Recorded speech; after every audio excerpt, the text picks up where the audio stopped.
Trump's trade war, because making friends is overrated.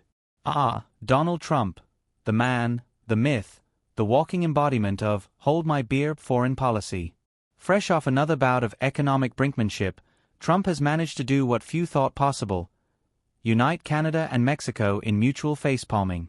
Yes, folks, we're talking about the latest installment of The Art of the Trade War, where logic takes a back seat and diplomacy is just a pesky speed bump on the road to chaos. The trigger: tariffs, because why not? In a move that surprised absolutely no one with a functioning Wi-Fi connection, Trump slapped sweeping tariffs on imports from Canada, Mexico, and China.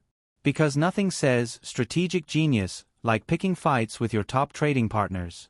The tariffs, 25% on goods from Canada and Mexico, with a generous discount of 10% on Canadian oil and Chinese imports. Thanks, Don, for the bargain rate on oil. We'll send you a fruit basket. Oh wait, we can't. That'll be tariffed too. Canada, never one to shy away from passive-aggressive politeness, responded with the diplomatic equivalent of, "Oh, it's on now, buddy."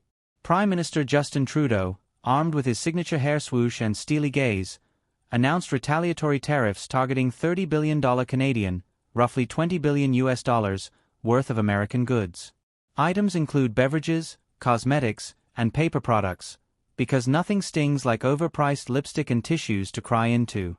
Mexico, the silent, sassy partner. Meanwhile, Mexico played it cool. President Claudia Sheinbaum didn't bother with specifics but assured everyone that retaliatory tariffs were coming. Think of it as the economic version of I'm not mad, just disappointed, except with a side of economic ruin. Mexico's strategy? Let the suspense simmer, because why ruin the surprise? Trump's response: peak Trump. Never one to miss an opportunity for international cringe, Trump fired back on social media, claiming Canada would cease to exist as a viable country without its trade surplus with the US. He even suggested Canada become the cherished 51st state. Because nothing says neighborly diplomacy like casually proposing annexation. At this point, it's unclear if he's trolling or just genuinely believes risk is a foreign policy manual. Fallout: maple syrup and tequila with a side of irony. The aftermath? Canadian hockey fans booing the US national anthem because nothing is sacred, provinces yanking American liquor off shelves, say goodbye to cheap bourbon, and social media buzzing with buy local campaigns. Trudeau even suggested Canadians skip US vacations. Goodbye, Florida. Hello, Newfoundland. The real victims? Snowbirds and spring breakers. In Mexico, the response was more restrained but no less cutting. Officials pointed out the irony of Trump blaming Mexico for US problems while ignoring America's own issues with drugs, guns, and, basic geography. Sheinbaum called on the US to clean up its own mess, which is diplomatic code for take several seats. Economic genius or hot mess? Let's break it down. Canada is the largest export market for 36 US states. Mexico is the US's biggest trading partner. Triggering a trade war with them is like deciding to burn down your house because you're annoyed with the wallpaper. Sure, you made a statement, but now you're homeless. Even Ontario Premier Doug Ford, usually a Trump cheerleader, declared, Trump has declared war. That's right, folks. When Doug Ford thinks you've gone too far, maybe it's time to rethink your life choices. The bigger picture.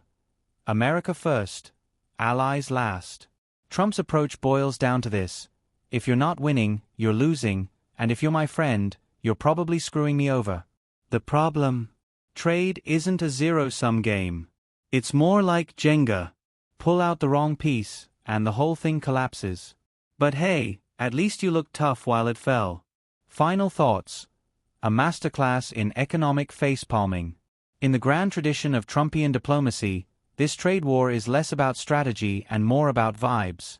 It's a masterclass in how to alienate allies, destabilize economies, and still have time to send unhinged tweets before breakfast.